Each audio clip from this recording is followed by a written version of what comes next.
Hello बच्चों, स्वागत है आपका अपना YouTube चैनल RKCC मोतिहारी में। बच्चों, जैसे कि जानते हैं कि अभी इकोनॉमिक्स का सीरीज चल रहा है। आप लोग को इकोनॉमिक्स का चैप्टर 1 का सीरीज शुरू किए हुए हैं, जिसमें आपको वन शॉट रिवीजन चल रहा है। इस चैप्टर को आप अच्छी तरह से नोट्स बना सकते हैं, स्क्रीनशॉट वगैरह ले सकते हैं। हम शुरू किए हुआ अर्थव्यवस्था एवं इसके विकास का इतिहास। पिछले के लेक्चर में हम आप लोग को बताए थे अर्थव्यवस्था क्या है, आर्थिक क्रिया क्या है, उसके बाद से अर्थव्यवस्था का क्षेत्र तथा अर्थव्यवस्था नहीं दिए हैं तो नीचे दिए गए बॉक्स में जाके लिंक दिया गया, उस पर क्लिक कीजिएगा, आपको आ जाएगा। चाहे आप प्लेलिस्ट में जाके आप लोग देख सकते हैं। बच्चों, तो आज के क्लास में हम लोग आगे की तरफ बढ़ेंगे, आगे की तरफ वीडियोस वगैरह देखेंगे, आगे की तरफ समझेंगे कि क्या होता है, आगे के टॉपिक को समझेंगे। आज ढेर सारी छोटे छोटे टॉपिक को, आज बड़ा बड़ा टॉपिक नहीं है, छोटा छोटा टॉपिक है जिसको हम लोग कवर आउट करेंगे। आप इसको देखिएगा, स्क्रीनशॉट वगैरह नोट्स लेके लेते रहिएगा, कोई दिक्कत नहीं है। चलिए, क्लास स्टार्ट करने से पहले आप लोग के लिए छोटा सा एक मोटिवेशनल है आप लोग के लिए कि ये समय सोचने का नहीं है, ये समय कुछ करने का है। समय यूं ही बर्बाद नहीं करना है, क्योंकि यह समय पढ़ने का है। बुआ, समय समय एक ऐसा चीज है जिसको कोई भी पूंजीपति इस दुनिया में खरीद नहीं सकता है ना बुआ। टाइम को कोई नहीं खरीद सकता है। समय जो होता है ना, समय का जो सदुपयोग किया हुआ है ना आज के समय में, वही आगे बढ़ा हुआ है। समय को मत बर्बाद कीजिए। का नाम है कि लोग को 10 रुपया दे दीजिए, लेकिन समय मत दीजिए, क्योंकि समय एक बार बीत जाने के बाद नहीं आएगा। अभी आपका समय है पढ़ने का। अगर आप इसको पढ़ाई नहीं करते हैं तो बुढ़ापा में जाके पढ़िएगा, नहीं ना पढ़ पाइएगा। तो हम लोग का एक पीरियड बन के भेजा गया है कि किस समय में क्या पढ़ना है, क्या करना है। तो टाइम अभी यही कह रहा है विद्यार्थियों के लिए कि अभी पढ़िए, अभी पढ़ाई ही जरूरी है। पढ़ाई नहीं करना, एक बूढ़े व्यक्ति को देखिएगा कि वो अवस्था एक दिन आपको भी आने वाला है, लेकिन आप उस अवस्था में कुछ नहीं कर पाइएगा। जब बुढ़ापा अच्छा लेना है तो आज पढ़ना पड़ेगा। आज आपका वर्तमान, हम ये पढ़ने के लिए नहीं, आपका जो समय जो कर्म कहता है, आपका बचपन का कल क्या कहता है कर्म, कि अभी पढ़ना है, हमको क्या करना है, पढ़ना है। तो पढ़ाई करने के लिए आपको बेखूबी से ध्यान देखिए, समझिए, इसको आगे की तरफ बढ़ते हैं। चलिए, तो टाइम को बात समझिए। चलिए आते हैं सिलेबस पे, बिना कोई बात किए हुए एकदम टू द पॉइंट। ठीक है, हम 3 मिनट का टाइमर लगाते हैं। 3 मिनट के अंतर्गत हम आपको जो पहल का पढ़ाए हुए हैं, 3 नहीं 4 मिनट का हम टाइमर लगाते हैं, और 4 मिनट के अंदर जो आप लोग को पहले वाला पढ़ाए वो एक बार रिवीजन हम करा देंगे। ठीक है, समझिएगा। चलिए, तो कह रहा है अर्थव्यवस्था। तो बताए थे अर्थव्यवस्था ढांचा जिसके अंतर्गत लोगों का क्या किया जाता है, आर्थिक क्रियाओं का अध्ययन किया जाता है। आर्थिक क्रिया क्या होता है, जिससे हमें क्या प्राप्त होती है, आय। आय क्या हो सकता है, पैसा व वस्तु, दोनों कोई में से एक हो सकता है। उपनिवेश क्या होता है, बताए थे कि जब कोई समृद्धशाली देश है, किसी कमजोर देश पे, किसी कोई भी देश वो अपना उपनिवेश करे, अपना शासन करे, उसे हम लोग उपनिवेश कहते हैं। भारत जो होता है ना, ब्रिटिश सरकार का कितना उपनिवेश था, 200 साल लगभग में, अप्रोक्सीमेट में बता रहे हैं। उसके बाद से हम लोग पढ़ते हैं अर्थव्यवस्था की संरचना के बारे में। किसके बारे में, अर्थव्यवस्था की संरचना के बारे में। यानी बुआ, अर्थव्यवस्था के 3 क्षेत्र होते हैं, प्राथमिक क्षेत्र, द्वितीय क्षेत्र और तृतीय क्षेत्र। ये प्राथमिक क्षेत्र क्या होता है, तो प्राथमिक क्षेत्र एक ऐसा क्षेत्र को कहते हैं जिसके अंतर्गत वह प्राकृतिक यानी कृषि से संबंधित कार्य को किया जाता है। दूसरा का होता है द्वितीय क्षेत्र। द्वितीय क्षेत्र क्या होता है, जिसमें उद्योग से संबंधित कार्य किया जाता है। तीसरा का होता है तृतीय क्षेत्र। तृतीय क्षेत्र क्या होता है, जो सेवा क्षेत्र के अंदर काम की जाती है। ठीक है, उसके बाद से आपको ये पढ़ाए थे, इस टॉपिक को पढ़ाए थे राष्ट्रीय आय। राष्ट्रीय क्या होता है, जब कोई देश उत्पादित वस्तुओं से साल भर में जितनी पैसा कमाती है उसे राष्ट्रीय आय कहते हैं। फिलहाल में वर्तमान में अभी तृतीय क्षेत्र जो होता है राष्ट्रीय आय में अपना सबसे बड़ा योगदान दे रही है बुआ। उसके बाद से हम लोग पढ़ाए थे अर्थव्यवस्था के प्रकार में। तो अर्थव्यवस्था के 3 प्रकार होते हैं, पूंजीवादी अर्थव्यवस्था, समाजवादी अर्थव्यवस्था और मिश्रित अर्थव्यवस्था। समझ में आया बुआ। तो पूंजीवादी अर्थव्यवस्था में क्या होता है, जहां उत्पादन के साधनों का स्वामित्व किसके हाथ में होता हो, निजी व्यक्तियों के पास होता हो, उसे हम लोग क्या बोलते हैं, पूंजीवादी अर्थव्यवस्था बोलते हैं। उसके बाद से समाजवादी अर्थव्यवस्था। समाजवादी अर्थव्यवस्था क्या बोलते हैं, वैसी अर्थव्यवस्था जहां बुआ उत्पादन के अधिकार सरकार के हाथों में होता है। इसका मुख्य उपयोग क्या होता है, समाज कल्याण के लिए। और पूंजीवादी के लिए मुख्य क्या होता है बुआ, तो अपना आर्थिक लाभ कमाने के लिए होता है। और तीसरा का मिश्रित, जहां पूंजीवादी और समाजवादी दोनों की मिश्रित होती है। ठीक है, चलिए, तो आपका 2 मिनट में ही करा दिया हम रिवीजन। चलिए छोड़ा जाए, अब हम लोग शुरू किया जाए हुआ अर्थव्यवस्था का विकास। आज से टॉपिक शुरू करते हैं हम लोग अर्थव्यवस्था के प्रकार के बारे में। ठीक है, विकास, डेवलपमेंट है ना, अर्थव्यवस्था का विकास, डेवलपमेंट कैसे हुआ। तो अर्थव्यवस्था के प्रकार के बारे में हम लोग पढ़ते हैं। कह रहा है सबसे पहले कह रहा है आर्थिक विकास क्या होता है, इस बात को हमको समझना है कि आर्थिक विकास होता क्या है। तो एक रोस्टो नाम के एक अर्थशास्त्री थे, बहुत बड़े थे, प्रोफेसर रोस्टो नाम के एक थे, कह रहे थे आर्थिक विकास एक ओर श्रम शक्ति में वृद्धि की दर तथा दूसरी ओर जनसंख्या में वृद्धि के बीच का संबंध है। यानी श्रम शक्ति, श्रम शक्ति समझ रहे हैं बच्चों, काम करने का श्रम, श्रमिक, लेबर, लेबर शक्ति, लेबर पावर, और दूसरा क्या हुआ, जनसंख्या वृद्धि, है ना। जनसंख्या वृद्धि एक तरह से दो प्रभाव डालता है, एक नकारात्मक प्रभाव डालता है, एक सकारात्मक प्रभाव करता है। भारत को देखिए, बढ़ती जनसंख्या का एक रूप सकारात्मक प्रभाव यह है कि आज हमारा जो जनसंख्या बढ़ने के साथ यहाँ मानव पूंजी बढ़ रही है। आज हम भारत विश्व सेवा का एक रूप दे रहे हैं, बड़े बड़े देशों में इंजीनियर, डॉक्टर्स विदेश से बाहरों में अपनी सेवा दे रहे हैं हुआ, है ना। दूसरा क्या होता है हुआ, मौद्रिक विकास। मौद्रिक विकास में पहला आता है समावेशी विकास। ये समावेशी नाम में छुपा है, समा प्लस वेशी विकास। क्या होता है, आर्थिक विकास की जिस प्रक्रिया से समाज के सभी वर्गों का जीवन स्तर ऊंचा होता जाए तथा कोई भी वर्ग विकास के लाभ से अछूत न रह पाए, उसे समावेशी विकास कहते हैं। यानी समावेशी विकास क्या होता है, ये एग्जाम में आया हुआ कई बार कि एक ऐसा डेवलपमेंट, एक ऐसा विकास जिसमें समाज के हर एक वर्गों के पास पहुंचे, गरीब से लेकर अमीर तक सब लोगों के पास पहुंचे। समाज का कोई भी वर्ग ऐसा ना हो जो इससे पीछे रह पाए। ऐसे विकास को हम लोग सामाजिक विकास, समावेशी विकास कहते हैं। समा मतलब सबका, सबका जब एक साथ विकास होता है उसे हम लोग समावेशी विकास कहते हैं।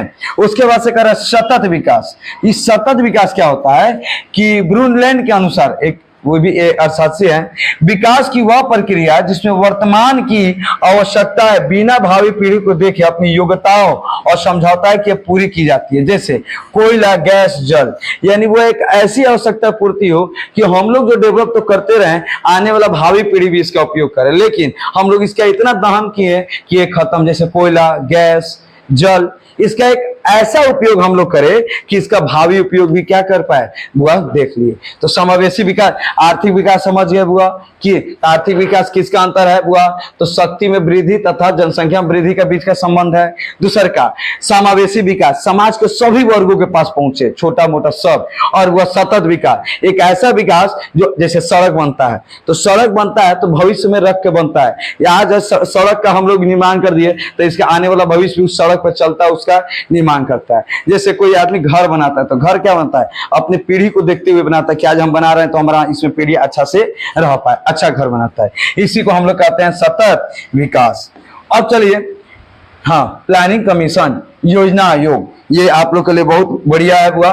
योजना प्लानिंग कमीशन, योजना आयोग क्या होता है, इस टॉपिक को हम लोग बहुत ही बढ़िया से शानदार तरीका से समझेंगे। कह रहा है कि योजना आयोग का गठन, याद रखिएगा, योजना आयोग का जो गठन हुआ है 15 मार्च 1950 को किया गया था, वो याद रखिएगा, 15 मार्च 1950 को योजना आयोग, याद रखिएगा। ऑब्जेक्टिव में पूछता है इस बात को कि योजना आयोग का गठन कब किया गया था। तो योजना आयोग का गठन जो होता है 15 मार्च 1950 को किया गया था, जो आने वाले 5 वर्षों के लिए आर्थिक विकास की योजना बनाता है। यानी जब कोई गवर्नमेंट बनेगी 5 सालों के लिए तो वो एक योजना बनाएगी कि हमको 5 साल में क्या क्या डेवलपमेंट करना है, हमको क्या क्या डेवलपमेंट करना है अपने देश के लिए। यानी इसी के लिए बनाई गई थी योजना आयोग, जिसका गठन कब की गई थी, वह 15 मार्च 1950 को की गई थी। समझ में आया हुआ, 1950 को की गई थी, किसके लिए, तो 5 साल के अंतर्गत अपने देश को किस स्तर से कहां तक पहुंचाना है उसके लिए की गई थी। इसके अध्यक्ष भारत के प्रधानमंत्री होते हैं। यानी इसका अध्यक्ष कौन होते हैं, तो वर्तमान यानी जब चल रहा है उसके प्रधानमंत्री होते हैं। जैसे और कामकाज की देखरेख के लिए उपाध्यक्ष होता है, जिसे सहायता के लिए योजना आयोग के लिए 8 सदस्य होते हैं। यानी वो अब सब तो प्रधानमंत्री कर नहीं पाएंगे, उनके लिए और सारे काम होता है, तो इसको उपाध्यक्ष होते हैं, यानी वो उसका देख रेख करने वाला, उसकी निगरानी रखने वाला, जिसके कितना होते हैं, वो योजना में 8 सदस्य होते हैं। कितने सदस्य होते हैं, 8 सदस्य होते हैं।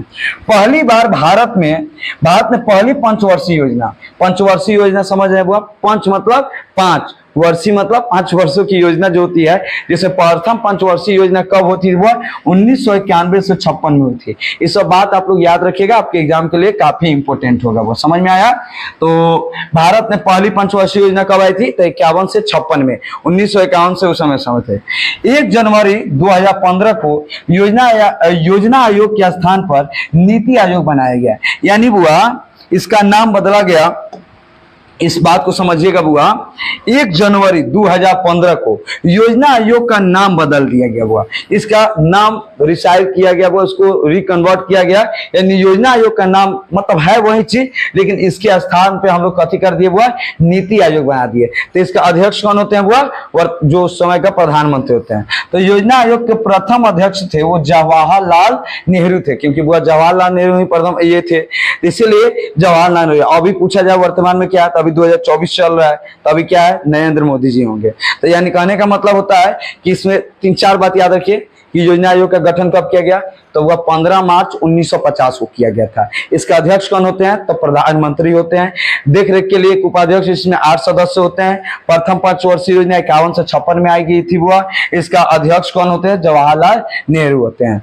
भारत में आर्थिक विकास का श्रेय नियोजन को दिया जा सकता है। वह नियोजन, आर्थिक विकास, यही सब एक नियोजन अपना एक डेवलपमेंट प्लानिंग बनाता है, कैसे गरीबी को दूर करना है, कैसे आगे बढ़ाना है, कैसे इस सब को देखना है बुआ। समझ में आने गया बुआ? इस बात को देखना है। तो अब समझिए आर्थिक नियोजन क्या होता है बुआ, इकोनॉमिक प्लानिंग क्या होता है। तो कह रहा है आर्थिक नियोजन जो होता है एक अर्थ एक समयबद्ध कार्यक्रम के अंतर्गत पूर्ण निर्धारित सामाजिक एवं आर्थिक उद्देश्यों की प्राप्ति के लिए अर्थव्यवस्था में उपलब्ध संसाधनों को नियोजित समन्वय एवं उपयोग करना है। एक आर्थिक नियोजन जो होता है ना, समय से पहले एक नियोजन बनाती है जो समाज के पिछड़े वर्गों को डेवलपमेंट की तरफ ले जाती है बुआ। समझ में आया बुआ? चलिए आगे चलते हैं हम लोग। अब हम लोग पढ़ेंगे राष्ट्रीय विकास परिषद, नेशनल डेवलपमेंट काउंसिल, एनडीसी। ठीक है ना बुआ? हम पढ़ेंगे राष्ट्रीय विकास परिषद। ठीक है, राष्ट्रीय विकास परिषद, एनडीसी बोलते हैं बुआ, नेशनल डेवलपमेंट काउंसिल। एनडीसी इसको शॉर्ट नाम होता है, एनडीसी। पूछ भी सकता है एनडीसी क्या होता है। तो एनडीसी क्या होता है? तो राष्ट्रीय विकास परिषद का गठन आर्थिक नियोजन हेतु राज्य सरकार तथा योजना आयोग के बीच तालमेल तथा सहयोग वातावरण बनाने के लिए किया गया था। अब जो राष्ट्र का विकास है और राज्य का विकास है, यानी जो बुआ हम लोग का योजना आयोग है और राज्य सरकार का जो योजना आयोग है, दोनों के बीच में तालमेल बैठाने के लिए हम लोग राष्ट्रीय विकास परिषद यानी नेशनल डेवलपमेंट काउंसिल की स्थापना किए गए। इसका गठन कब किया गया? तो 6 अगस्त 1952 को काहे किया गया था कि राज्य का आयोग में, राष्ट्र में ये हस्तक्षेप ना हो, इसीलिए इसका किया गया था बुआ। इसका स्थापना कब हुआ था? तो 6 अगस्त 1952 में किया गया था बुआ। इसके सदस्य सभी राज्य के मुख्यमंत्री होते हैं, यानी नेशनल विकास परिषद का जो सभी सदस्य होते हैं, कौन सदस्य होते हैं? तो सभी राज्य के मुख्यमंत्री होते हैं। जैसे बिहार का नीतीश कुमार होंगे, जो सरकार जहां होगा वहां होगा, यूपी में योगी आदित्यनाथ होंगे, यानी वह उनके लिए किया गया था एनडीसी का। एनडीसी का एक उद्देश्य होता है कि राष्ट्रीय आय मतलब राष्ट्रीय जो योजना आयोग है ऊपर सेंट्रल है और जो राज्य का आयोग है, दोनों के बीच में तालमेल बैठाने का एक काम होता है। इसका जो सदस्य होते हैं वो कौन होते हैं? तो उस राज्य के मुख्यमंत्री होते हैं। बात समझ में आ गई? चलिए आगे चलते हैं। हम लोग पढ़ेंगे मौद्रिक विकास की तरफ समझेंगे, है ना बुआ? मॉनेटरी ग्रोथ के बारे में पढ़ेंगे कि मौद्रिक विकास होती क्या चीज है। मौद्रिक विकास के बारे में पढ़ेंगे, मौद्रिक विकास को आगे की तरफ समझेंगे। तो कर है पहला वस्तु विनिमय प्रणाली। आप लोग तो जानते होंगे वस्तु विनिमय प्रणाली क्या होता है, समझ में आया ना? एक मिनट पहले आप स्क्रीनशॉट लेना तो ले लीजिए।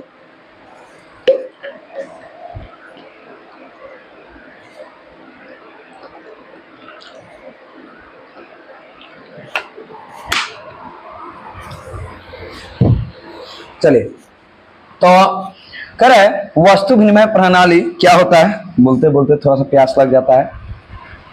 वस्तु विनिमय प्रणाली क्या होता है वस्तु विनिमय प्रणाली? तो वस्तु से वस्तु का लेन देन करना, है ना बुआ। विनिमय क्या होता है? विनिमय का मतलब एक ही होता है, लेन देन की क्रिया को विनिमय कहते हैं। लेन देन की क्रिया क्या कहते हैं? विनिमय कहते हैं। यानी वस्तु विनिमय प्रणाली क्या होता है? तो वस्तु विनिमय प्रणाली, वस्तु से वस्तु का लेन देन करना क्या कहलाता है? वस्तु विनिमय प्रणाली कहता है। फिर कह रहा है मौद्रिक प्रणाली। मौद्रिक प्रणाली क्या होता है? मुद्रा से वस्तुओं एवं सेवाओं का विनिमय। यानी कोई भी वस्तु किससे खरीदे हम लोग? पैसा से खरीदे। किससे खरीदे हुआ? पैसा। समझ में आ रहा है? पहले वस्तु विनिमय। आप लोग गांव में देखिएगा, बहुत सारे लोग क्या करता है, महिलाएं एक टुकड़ी में छोटा सा अपना गेहूं धान जो भी लेता है, किराना की दुकान में देता है, उसके बदले में सामान ले लेता है। यानी वस्तु से वस्तु बदलना क्या कहलाता है? वस्तु विनिमय प्रणाली कहलाता है। फिर है मौद्रिक प्रणाली, यानी वो किसी वस्तु को पैसा से खरीदना, किसी वस्तु से पैसा से खरीदना। बैंकिंग प्रणाली। बैंकिंग प्रणाली क्या होता है हुआ? बैंकिंग प्रणाली, अभी बैंकिंग प्रणाली क्या होता है?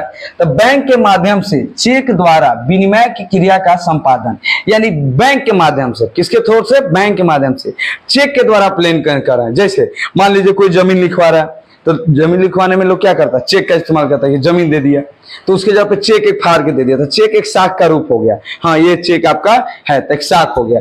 यानी कहने का मतलब है चेक के माध्यम से लेन देन करना बैंक कोर बैंकिंग प्रणाली का बैंकिंग प्रणाली का था। फिर कह रहा है कोर बैंकिंग प्रणाली, जब एक व्यक्ति एक स्थान से दूसरे स्थान तक बिना विलंब के बैंक के माध्यम से पैसे का लेन देन करता है, तो बैंक के इस प्रणाली को कोर बैंकिंग प्रणाली कहते हैं। बिना विलंब से बैंक से लेन देन करना, क्या करना? बैंक से लेन देन करना, कोर बैंकिंग प्रणाली कहलाता है। उसके बाद से कर रहा है एटीएम प्रणाली। एटीएम क्या कर रहा है? ATM, automatic teller machine. ये क्या होता है? कर रहा है प्लास्टिक के एक छोटे से कार्ड पर अंकित सूक्ष्म संकेत के आधार पर कहीं भी तथा किसी भी समय निर्धारित बैंक से केंद्र से पैसा निकालने की सुविधा प्रदान। एटीएम क्या होता है? एक मशीन होता है जो एक हम लोग को एटीएम कार्ड मिलता है। एटीएम कार्ड में दो टाइप के कार्ड मिलता है, एक डेबिट कार्ड मिलता है, एक क्रेडिट कार्ड मिलता है। आगे बताएंगे डेबिट और क्रेडिट में क्या अंतर है। तो एटीएम एक स्थान है जो 24 घंटा किसी भी समय आप इससे पैसा निकाल सकते हैं। बुआ एटीएम क्या होता है? जो प्लास्टिक एक मुद्रा से निकाल सकते हैं। उसका से करा डेबिट कार्ड। कौन सा कार्ड?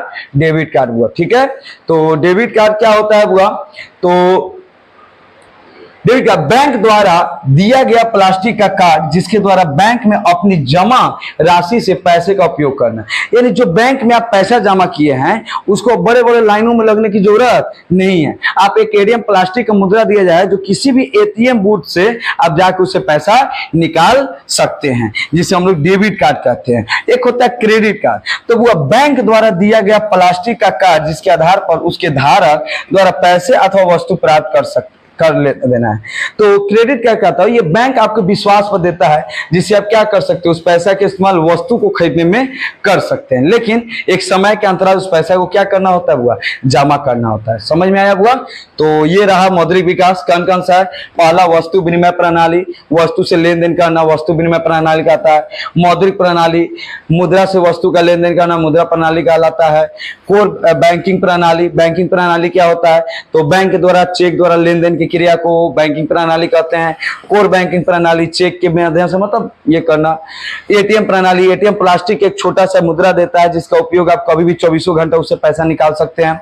डेबिट कार्ड, जो बैंक में अपना पैसा जमा किए हैं, आप अपने पैसा को, अपने ना कि बैंक का पैसा, आप अपने पैसा को निकाल सकते हैं। अक्सर आप बैंकों में देखते होंगे कि लोग लंबे लंबे लाइन लगते हैं पैसा निकालने के लिए, लेकिन आप एटीएम कार्ड से जाइए, धांस ना पैसा आप 24 घंटा निकाल सकते हैं। क्रेडिट कार्ड, क्रेडिट बैंक आपको क्रेडिट पे एक कार्ड देती है जिससे आप उस कार्ड से किसी भी वस्तु से सेवा कर सकते हैं। समझ में आ गया? लेकिन निश्चित समय के अंतराल उसको पैसा को बैंक को आपको चुकाना पड़ेगा। समझ में आ गई? चलिए, तो अब हम लोग पढ़ेंगे आर्थिक विकास की माप एवं सूचकांक। इसको हम लोग अच्छा से पढ़ेंगे। क्या पढ़ेंगे? आर्थिक विकास की माप एवं सूचकांक। एक सेकंड,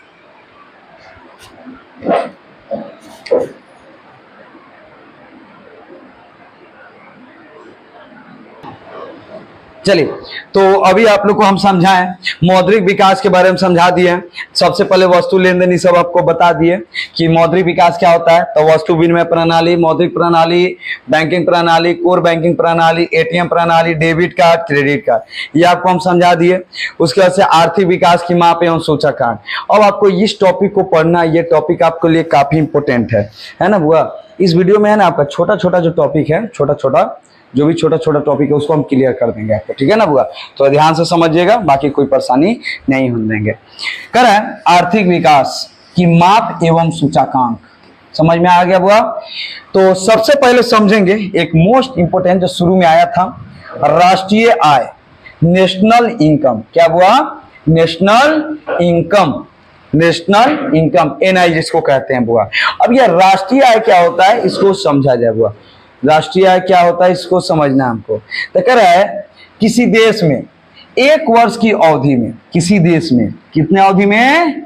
एक वर्ष की अवधि में उत्पादित सभी वस्तुओं, उत्पादित सभी वस्तुओं एवं सेवाओं के मौद्रिक मूल्य, यानी जितना हम सामान उत्पादित कर रहे हैं या सेवा से प्राप्त कर रहे हैं उसके मौद्रिक मूल्य यानी उसके पैसा मौद्रिक मूल्य के योग को राष्ट्रीय आय कहा जाता है। यानी जब कोई देश एक साल के अंतर्गत जितना भी सामान को उत्पादित करती है उसके मौद्रिक योग को, यानी उसके बेचने के बाद जितना पैसा कमाती है एक साल के अंदर, उसे राष्ट्रीय आय कहते हैं। नोट में इस बात को याद रखिएगा, नोट में इस बात को याद रखिएगा कि जिस देश का राष्ट्रीय आय क्या होता है? अधिक होता है। जिस देश का राष्ट्रीय आय अधिक होता है वह देश विकसित कहलाता है। क्या कहलाता है? विकसित। यानी जिस देश का राष्ट्रीय आय अधिक होता है वह विकसित देश कहलाता है, और जिस देश का राष्ट्रीय आय क्या होता है? कम होता है, वह अविकसित देश कहलाता है। जैसे अमेरिका और भारत, तो अमेरिका का जो राष्ट्रीय आय है वो बहुत अधिक है, इसलिए उसको क्या कहा जाता है? विकसित राज्य कहा जाता है। और जिसका राष्ट्रीय आय कम होता है उसको हम लोग अविकसित देश कहते हैं। तो राष्ट्रीय आय समझ में आ गया। फिर से समझाते हैं। जब कोई देश कितना में एक साल के अंतर्गत, एक वर्ष के अंतर्गत जितना भी उत्पादित वस्तु करती है, जितना भी उत्पादित वस्तु करती है, उत्पादित वस्तु उसके मौद्रिक मूल्य को, उसके कथी का हुआ? मौद्रिक मूल्य को हम लोग क्या कहते हैं बुआ? कहते हैं राष्ट्रीय आय के बारे में हम लोग जानते हैं। बात समझ में आया बुआ? उसके बाद से हम लोग को पढ़ना, तो राष्ट्रीय आय में कोई दिक्कत, कोई भी क्वेश्चन हो तो आप कमेंट बॉक्स में कह के कर सकते हैं, उसका रिप्लाई बहुत जल्द आप लोग को दे दिया जाता है। समझ में आया? उसके बाद से कह रहा है आप लोग के बीच में प्रति व्यक्ति आय, यानी per capita income, per capita income, प्रति व्यक्ति आय, एकदम इंपोर्टेंट। ये दोनों बहुत इंपोर्टेंट टॉपिक है वो। अभी के लिए नहीं, आप कॉम्पिटेटिव एग्जाम भी तैयारी कीजिएगा तो इस समय बहुत सारा क्वेश्चन देता है वो, रेलवे, एसएससी, बिहार पुलिस वगैरह में। तो प्रति व्यक्ति आय क्या होता है? पर कैपिटा इनकम, कि जब राष्ट्रीय आय को देश की कुल जनसंख्या से भाग देने पर जो क्या प्राप्त होता है? भागफल प्राप्त होता है, उसे प्रति व्यक्ति आय कहते हैं। यानी बुआ कि राष्ट्रीय आय में नेशनल इनकम में जब देश की कुल जनसंख्या से भाग करोगे, क्या करोगे बुआ? भाग करोगे। यानी बुआ राष्ट्रीय आय में देश की कुल जनसंख्या से जब भाग करोगे, देश की कुल जनसंख्या से जब तुम भाग करोगे, और जो तुम्हें क्या मिलेगा बुआ? जो तुम्हें भागफल मिलेगा, उसी भागफल को हम लोग क्या कहते हैं बुआ? प्रति व्यक्ति आय के नाम से जानते हैं। बात समझ में आ गया बच्चों? कि सीधे सी बात याद रखिए कि मान लीजिए, एक एग्जाम्पल के तौर पे हम आप लोग को बताएंगे कि मान लीजिए किसी घर में पूरा राष्ट्रीय आय, मतलब घर का पूरा कितना है बुआ? मान लीजिए 10,000 है, 10,000 है, और मान लीजिए घर में कमाने वाली की कुल जनसंख्या मान लीजिए 5 व्यक्ति कमाता है, तो कटाइएगा तो कितना बचेगा? 2,000। यानी पर व्यक्ति कितना रुपए कमाता है वह? 2,000 रुपया कमाता है। कितना रुपया कमाता है? 2,000 रुपया कमाता है। यानी वो पर कैपिटा इनकम कितना हो गया? वो 2,000। जस्ट उसी प्रकार जब राष्ट्रीय आय में क्या हुआ? राष्ट्रीय आय में जब राष्ट्रीय आय को देश की कुल जनसंख्या से क्या करने पर? भाग देने पर जो भागफल आता है उसे प्रति व्यक्ति आय कहते हैं। यानी वह प्रति व्यक्ति आय क्या होता है? राष्ट्रीय आय बाटा देश की कुल जनसंख्या। समझ में आना? हम आपको ऐसे पढ़ा देंगे ना कि आप इसका क्वेश्चन आंसर जो है, आप किताब का जो अभ्यास है आप अपने आप कर लीजिएगा। समझ में आएगा ना? सेशन में इसको कंप्लीट करेंगे और लास्ट में हम किताब का भी क्वेश्चन आंसर आपसे कराएंगे।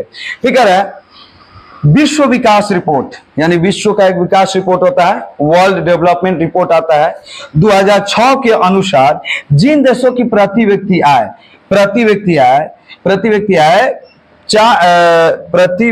प्रति वर्ष कितना होता है हुआ 4,53,000 रुपया, 4,53,000 रुपया या इससे अधिक है, वह देश विकसित देश है। यानी 2006 में एक विश्व व्यापार रिपोर्ट आया था, उनके अनुसार यदि प्रति व्यक्ति आय मतलब साल भर का ही कहता है कि किसी भी व्यक्ति का यदि 4,53,000 रुपया से अधिक है, उतना है चाहे उससे अधिक है, तो वह कौन सा देश कहलाता है? वह विकसित देश कहलाता है।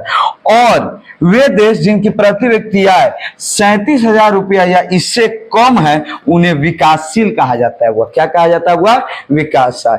4,53,000 है तो उसे विकसित कहते हैं, और जिसका 37,000 रुपया है प्रति वर्ष, तो उसको विकासशील देश कहा जाता है, यानी डेवलप की तरफ है। यह विकसित और अविकसित क्या होता है आपको समझाते हैं।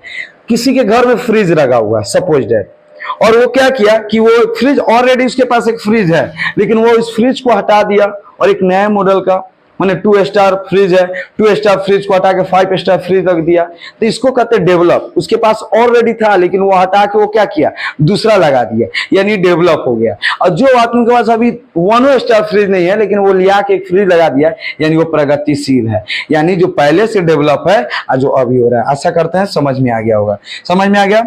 उस समय भारत का प्रति व्यक्ति आय किस समय 6 में, उस समय भारत का प्रति व्यक्ति आय 28,000 रुपया प्रति वर्ष की थी। भारत निम्न आय वर्ग के देश में आता था, यानी बुआ हम लोग 37,000 विकासशील से भी कम थे बुआ, लेकिन इसमें अब काफी विकास हुई है, काफी डेवलपमेंट हुई है। समझ में आ गया बुआ? इस बात को आप लोग समझ में आए। इस दोनों टॉपिक को आप लोग बहुत ध्यान से देखिएगा, राष्ट्रीय आय और प्रति व्यक्ति आय।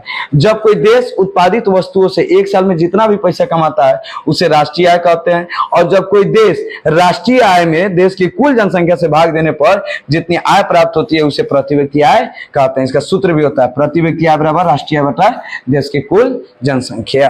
तो इतना बात समझ में आ गया आप लोग को। चलिए अब अगला टॉपिक है आप लोग का मानव विकास सूचकांक। मानव विकास सूचकांक यानी ह्यूमन डेवलपमेंट इंडेक्स, HDI। यह भी एक बहुत इंपॉर्टेंट टॉपिक है, इस बात को आपको समझना है।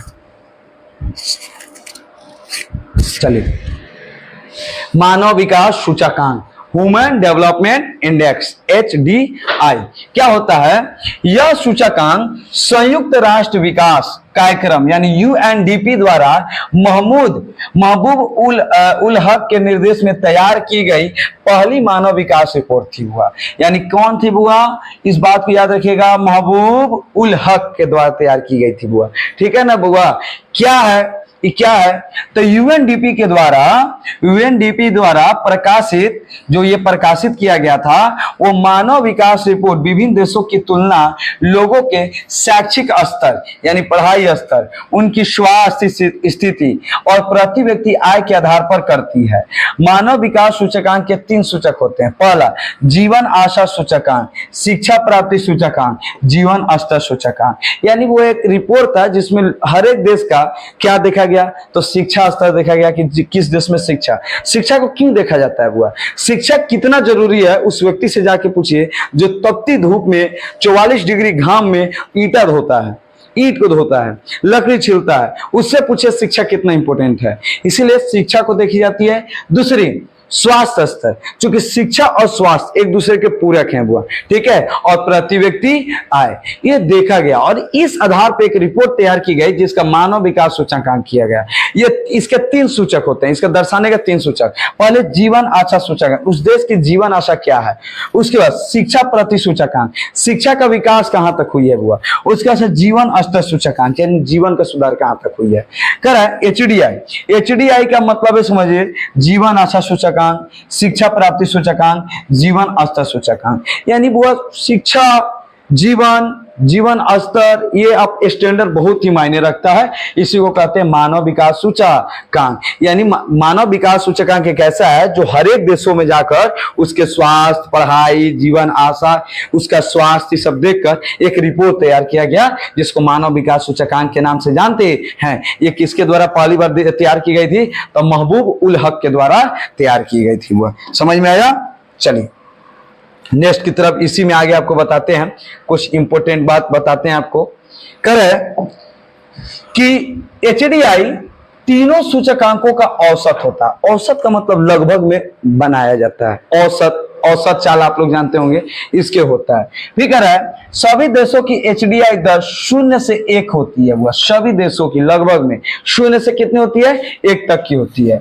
2006 में 177 देश के लिए एचडीआई का गणना की गई थी, जिसमें भारत एचडीआई मूल्य में 0.611 था और इसके साथ 126वें क्रम पर था।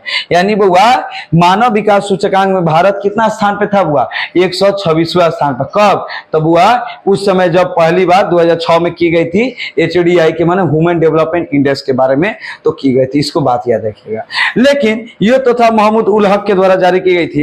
एक रिपोर्ट था जो था वो राष्ट्रीय मानव विकास रिपोर्ट, राष्ट्रीय मानव विकास रिपोर्ट, यूएनडीपी।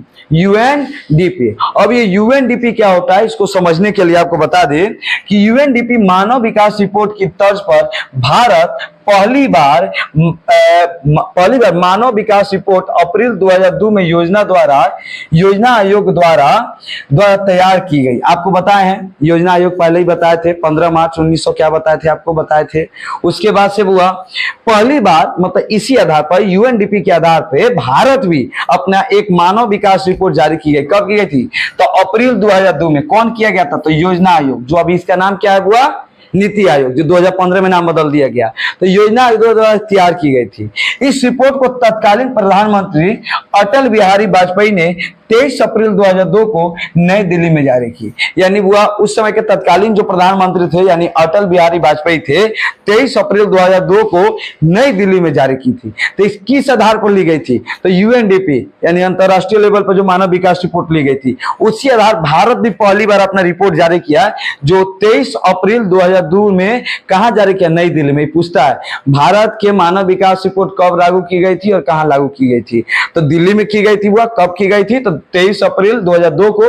तो कौन जारी किया था, तो उस समय के तत्कालीन प्रधानमंत्री अटल बिहारी वाजपेयी द्वारा यह की गई थी। इस रिपोर्ट में विकास की दर विभिन्न थी, जिसमें केरल का रैंक सबसे ऊपर था, जबकि बिहार, मध्य प्रदेश, असम, राजस्थान, उत्तर प्रदेश रैंक सबसे नीचे था। यानी वो इसमें पूरे जो भारत में जो पूरा सर्वेक्षण चला, तो उसमें जो केरल का जो स्थान कहा गया, केरल का स्थान सबसे ऊपर किया गया। आपको जानकारी के लिए बता दें कि भारत का सबसे शिक्षित राज्य केरल को मानी जाती है। समझ में आया ना बुआ, सबसे शिक्षित राज्य है वो केरल है और सबसे जो अशिक्षित राज्य है वो हमारा बिहार है ना बुआ। तो इसमें एक बीमारू राज्य का स्थान दिया गया। तो जो सबसे नीचे था ना बुआ, वो पहला स्थान पर था बिहार, मध्य प्रदेश, असम, राजस्थान, उत्तर प्रदेश, ये सब थे। तो एक इसका एक ट्रिक होता है, याद रखिएगा, ये ऑब्जेक्टिव में पूछता है निम्न में से कौन बीमारू राज्य है। हालांकि हम जानते हैं, बिना याद कर ले मारिएगा आंख उनके बिहार, लेकिन समझ जाइए बीमारू, बी बिहार, समझिएगा, बी फॉर बिहार, ठीक है। M Madhya Pradesh, A Assam, R Rajasthan, U Uttar Pradesh. यानी कहने का मतलब ये चार कितना हुआ, 1 2 3 4 5, ये 5 बातों को आप लोग याद रखिएगा। बी मारू बिहार पूछ देगा कि दूसरे स्थान पर, तीसरे स्थान पर, लेकिन प्रथम स्थान पर बिहार ही होता है, बिहार ऑप्शन में रहता है ना। तो बीमारू राज्य में सबसे ऊपर कौन था बुआ, तो केरल था। कौन था बुआ, केरल। समझ में आ गया बुआ। नेक्स्ट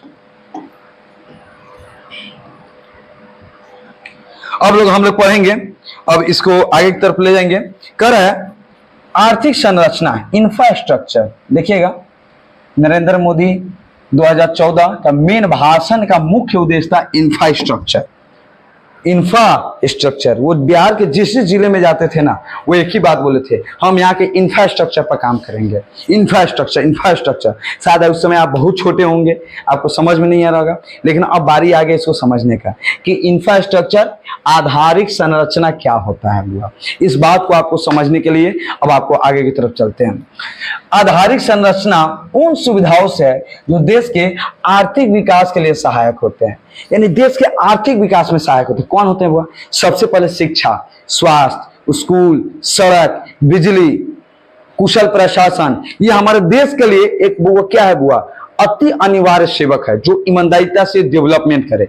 यानी बुआ वे सभी तत्व जैसे कि परिवहन, परिवहन समझ रहे हैं बुआ, आदान प्रदान, देश का जीडीपी में एक परिवहन का बहुत बड़ा योगदान है, समझ में, जैसे रेलवे, हवाई जहाज, बस, ऑटो, टोटो, परिवहन, संचार, संचार समझते हैं जिससे हम लोग जुड़ते हैं, टीवी, इंटरनेट, बिजली, स्कूल, अस्पताल आदि देश के आर्थिक विकास के आधार है, इन्हें आधारिक संरचना कहते हैं। यानी किसी भी देश के आर्थिक विकास के लिए क्या जरूरी है, वहाँ का स्कूल व्यवस्था, वहाँ का शिक्षा स्तर, वहाँ का स्वास्थ्य स्तर, वहाँ का सड़क, परिवहन, ये सब जहाँ कुशल होता है उसको इंफ्रास्ट्रक्चर बोलते हैं। तो 2014 में जो बीजेपी के द्वारा बोली जा रही थी कि हम इंफ्रास्ट्रक्चर पर ज्यादा काम करेंगे, इंफ्रास्ट्रक्चर क्या होता है, तो इंफ्रास्ट्रक्चर उसको बोलते हैं जहां ये सभी क्रियाएं अपने उच्च स्तर पर कार्य करती हुआ। समझ में आ गया? तो ये अभी जितना बात बताए हैं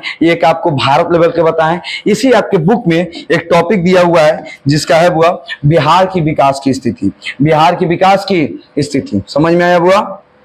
बिहार की विकास की स्थिति आज हम आप लोगों को खत्म कर देंगे इस वीडियो में, बिहार के विकास की स्थिति को समझेंगे। समझ में आ गया बुआ? करे बिहार के विकास की स्थिति, थोड़ा और इसको बड़ा कर देते हैं ताकि आप लोग को दिखाई दे थोड़ा। तो बिहार बुआ, बिहार अपने आप में एक बहुत, अटल बिहारी वाजपेयी, सॉरी, किसी प्रसंग में हमारे जो मिसाइल मैन है, कौन है, एपीजे अब्दुल कलाम है, वो एक अपने किसी भाषण में कहे थे यदि भारत देश का डेवलपमेंट चाहते हैं तो इसमें बिहार का डेवलपमेंट करना बड़ा जरूरी है। ये आपके एग्जाम में भी आता है, आपकी किताब में भी दिया गया है। तो वह बिहार भारत को चलाने में भारत के राजनेता, बड़े बड़े राजनेता, बड़े बड़े लेखक, बड़े बड़े प्रसंगी, मनोचिंतक भारत को बिहार ने दिया है। जीरो का खोज करने वाला आर्यभट्ट हमारे भारत थे, जिसमें सारा देश ये कंफ्यूज था कि सूरज पृथ्वी का चक्कर लगाता है कि पृथ्वी सूरज का चक्कर लगाता है। उस समय हमारे नालंदा विश्वविद्यालय में हम लोग खगोल विज्ञान का हम लोग अध्ययन चल रहा था, स्टडी चल रहा था। यानी हुआ बिहार एक बहुत ही ज्यादा प्रगतिशील था अपने स्थान पे, बहुत ही ज्यादा डेवलप देश था हुआ। इसी के बारे में करें बिहार की विकास, लेकिन आखिर क्या हुआ, कौन सा रीजन हुआ, क्या कारण है कि आज हम लोग बीमारू स्थान में सबसे पहले स्थान पे आते हैं। इसमें पहला स्थान दिया जाता है शिक्षा को। आज शिक्षा स्तर बिहार सबसे नीचे स्थान है, जब से केरल सबसे आगे हुआ है ना। तो शिक्षा को बढ़ाना हमारे लिए जरूरी है। कर्म क्रांति लाइए, कलम का क्रांति लाइए, देश पढ़ाइए, बिहार को पढ़ाइए। कर है बिहार का इतिहास काफी गौरवशाली रहा है। यही बिहार है जहां गौतम बुद्ध को ज्ञान की प्राप्ति हुआ था। महावीर ने शांति का संदेश दिए थे। चंद्रगुप्त, अशोक, शेरशाह, गुरु गोविंद सिंह, बाबू वीर कुंवर सिंह, देश रत्न डॉक्टर राजेंद्र प्रसाद जन्म इसी बिहार में हुआ था। बिहार में ही महात्मा गांधी ने चंपारण आंदोलन की बिगुल फूंका था। बिहार में ही लोकनायक जयप्रकाश नारायण ने संपूर्ण क्रांति का नारा दिया था। लोकगीत भिखारी ठाकुर का जन्म भी इसी बिहार में हुआ था। इतने हमारे भारत एक बिहार हमारा लोगो भारत को दिया है, इतना महान महान व्यक्ति जो हमने भारत को दिया है हुआ। लेकिन वही बिहार आज कई तरह से समस्याओं का शिकार है। आज बिहार अति पिछड़े राज्यों में गिना जाता है हुआ, लेकिन आज बिहार जो है आज सबसे पीछे गिना जाता है, विकास डेवलपमेंट में आज सबसे नीचे गिना जाता है। इसका मुख्य कारण क्या है? तो बिहार का पिछड़ेपन का सबसे बड़ी जो मुख्य कारण है बुआ, वो है बुआ तेजी से बढ़ती हुई जनसंख्या। देखिए बहुत सारा देश है ना बुआ, बढ़ती जनसंख्या का उपयोग लिया, बहुत डेवलप किया। बढ़ती जनसंख्या बहुत कभी कल अच्छा भी माना जाता है। कैसे? तो जब आप बढ़ती जनसंख्या है ना, वो एक मानव पूंजी के रूप में उपयोग कीजिए, उसको शिक्षित कीजिए, पढ़ाइए, डॉक्टर इंजीनियर बनाइए। जैसे भारत कर भी रहा है ऐसे कि आज भारत का इंजीनियर डॉक्टर पूरे देशों में अपना, पूरे विदेशों में अपना बिगुल फूके हुए हैं, पूरा विश्व को सेवा पहुंचा रहे हैं बुआ। तो बढ़ती जनसंख्या जो है बुआ, यदि सरकार और इंसान सामाजिक स्तर पे बढ़ती जनसंख्या का यदि सही उपयोग कीजिएगा तो ये देश के विकास का एक सही सूचक माना जाता है। तो बुआ तेजी से बढ़ती हुई जनसंख्या ये हमारा, लेकिन बिहार बढ़ती हुई जनसंख्या को संभाल नहीं पाया, मानव पूंजी में नहीं बदला, इसी के वजह से हमारा बिहार पिछड़ते चला गया। यानी वह तेजी से बढ़ती हुई जनसंख्या। आधारिक संरचना का अभाव, यहाँ का आधारिक संरचना भी कुछ देर पहले बताए हैं।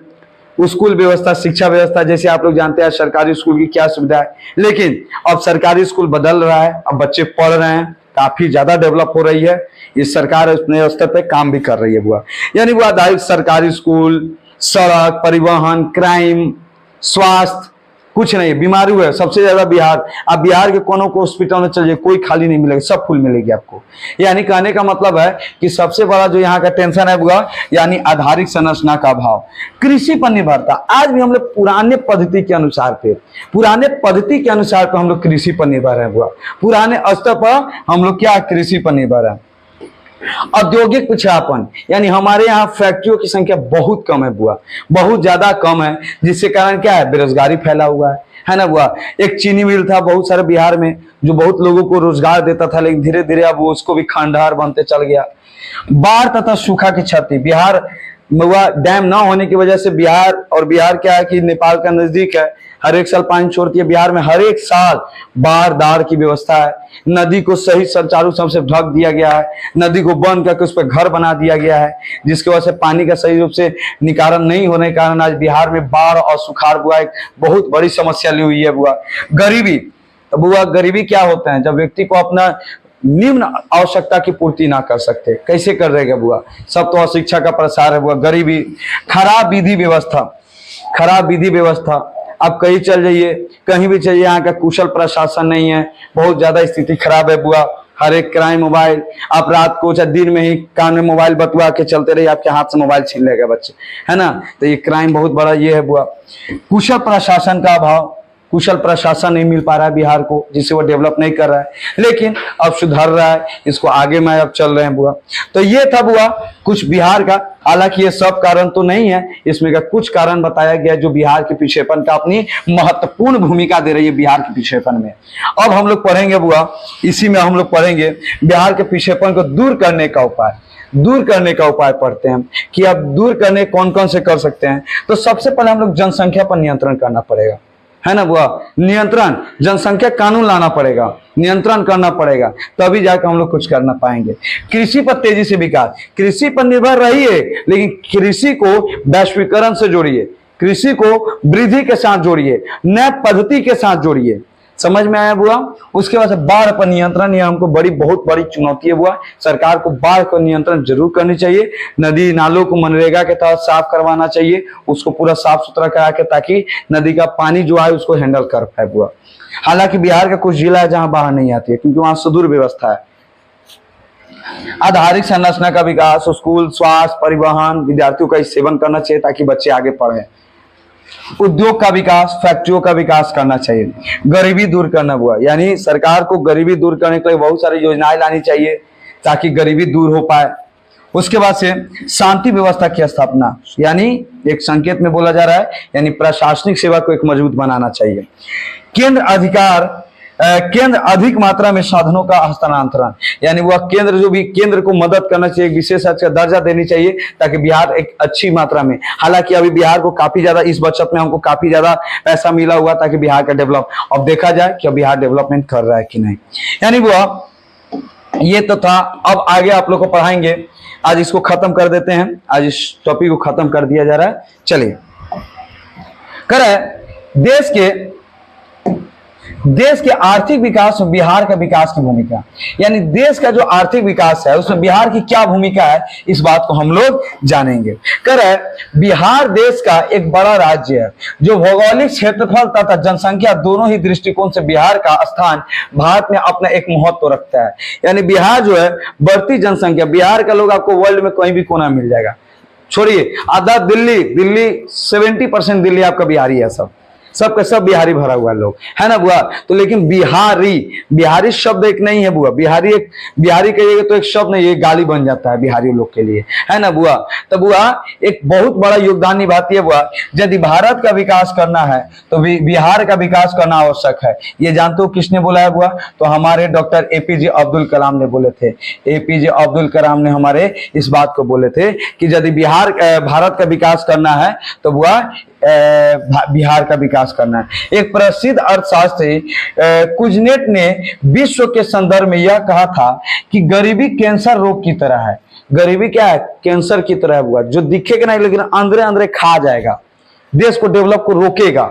इसलिए सरकार को सबसे पहले मुख्य काम करना चाहिए कि गरीबी को दूर करना चाहिए। जैसे एक छोटे से भाग में हुआ कैंसर पूरे शरीर को विषाक्त कर देती है, उसी प्रकार किसी एक भाग की गरीबी पूरे विश्व की संपन्नता के लिए घातक होता है। समझ में आया ना बुआ? जो कैंसर होता है ना बुआ, किसी शरीर के एक कोना में होता है, लेकिन वो पूरे शरीर को बुआ खत्म कर देता है बुआ। उसी प्रकार भारत का यदि एक राज्य बिहार गरीब है तो समझिए इसका पछतावा पूरे भारत को करना पड़ेगा। इसलिए बिहार का डेवलपमेंट बहुत जरूरी है, इस पर सरकार को एक विशेष रूप से ध्यान देनी चाहिए बुआ। उसके बाद से कह रहा है देश के सूचना प्रौद्योगिकी में तथा पंजाब के कृषि विकास में बिहार के मानव संसाधन का प्रमुख योगदान रहा है बुआ। समझ में आना क्या बुआ? उसके बाद से हम लोग चलेंगे, एक लास्ट टॉपिक है आप लोग के बीच में, कृषि जनित उद्योग, यानी बुआ एग्रो वेस्ट इंडस्ट्री। ये क्या होता है बुआ? ऐसे उद्योग जो कृषि पर आश्रित होते हैं, ऐसे उद्योग जो कृषि पर आधारित होते हैं। जैसे किसी का राइस कंपनी है तो सीधे सिंपल सी बात है, वो किस पर निर्भर रहेगा? कृषि पर निर्भर रहेगा बुआ। या जिनके उत्पादन में कृषि क्षेत्र का कच्चा माल आता है उसे कृषि जनित उद्योग कहते हैं। जैसे सूती का कपड़ा, तो सूती का कपड़ा कथी से बनता है? कपास से बनता है। और कपास कैसे होता है बुआ? तो वह खेतों में होता है। यानी एक ऐसा उद्योग जो किसी न किसी रूप पर खेतों पर निर्भर रहते हैं, कृषि पर निर्भर रहता है। जैसे चीनी उद्योग, तो चीनी उद्योग क्या ईंख से होगा? ईंख क्या होता है? खेतों में होता है। यानी किसी न किसी रूप में किस पर निर्भर रहते हैं? कृषि पर निर्भर रहते हैं। जैसे आम से अचार बनता है, ये गलती लिखा गया, अचार बनता है। जैसे अब आगे पढ़ेंगे नरेगा के बारे में, एक लास्ट टॉपिक है आप लोग के बीच में, नरेगा। तो नरेगा एक योजना था जिसका नाम अब मनरेगा हो गया है। तो ग्रामीण रोजगार देने की यह एक राष्ट्रीय योजना है, वो राष्ट्र लेवल का योजना था, जिसके अंतर्गत ग्रामीण मजदूरों को साल में कम से कम कितना दिन, ये ऑब्जेक्टिव पूछता है, 100 दिन। कितना दिन? कम से कम 100 दिन के लिए रोजगार देने की व्यवस्था करती है। यानी यह एक राष्ट्रीय सरकार की योजना थी, जो क्या थी? कम से कम गांव में जो मजदूर हैं उनको कम से कम 100 दिनों तक रोजगार देने का एक क्या था इसका बुआ? ये एक व्यवस्था की गई थी। इसके लिए न्यूनतम मजदूरी निर्धारित की गई थी, न्यूनतम इसके लिए कुछ मजदूरी भी निर्धारित की गई थी। ग्रामीण रोजगार देने की इस स्कीम को विश्व का सबसे बड़ा रोजगार माना जाता है, याद रखिएगा। विश्व का सबसे बड़ा रोजगार माना जाता है बुआ, माना जाता है इसको बुआ, ठीक है ना बुआ? इसको थोड़ा गलती लिखा गया, इसको माना जाता है बुआ। समझ में आएगा ना? कोरोना काल में ये अपनी सबसे अहम भूमिका निभाई थी, कोरोना काल में अपनी सबसे बड़ी अहम भूमिका निभाई थी। तो बच्चों इस वीडियो में आपका इकोनॉमिक्स का इंटरनल थ्योरी खत्म की गई है बुआ, पूरा इंटरनल आपको खत्म कर दी गई है बुआ। इसको आशा करते हैं आपको बहुत अच्छा नोट्स प्लस अच्छा समझ में आया होगा, आपको बहुत बढ़िया लगा होगा। अगर अच्छा लगा होगा तो लाइक सब्सक्राइब जरूर दीजिएगा, अपने दोस्तों के पास शेयर कीजिएगा जो इसमें एग्जाम देने वाले हैं। इस वीडियो को ध्यान से देखिएगा, समझिएगा। इसका एक और वीडियो बनेगा जिसमें इस बुक से संबंधित जितना अभ्यास क्वेश्चन है, जिसमें आपको उसका कराया जाएगा, उसमें रिवीजन कराया जाएगा, ठीक है? तो इस वीडियो में आपका इंटरनल खत्म होता है। इसका स्क्रीनशॉट लेकर आप एक सटीक सा नोट्स बना लीजिएगा। नोट्स अपना हैंडराइटिंग बनाइएगा, क्योंकि अपना हैंडराइटिंग बहुत ज्यादा समझ में आता है। चलिए तो मिलते हैं अगले क्लास में आपसे, तब तक के लिए जय हिंद, जय भारत, थैंक यू।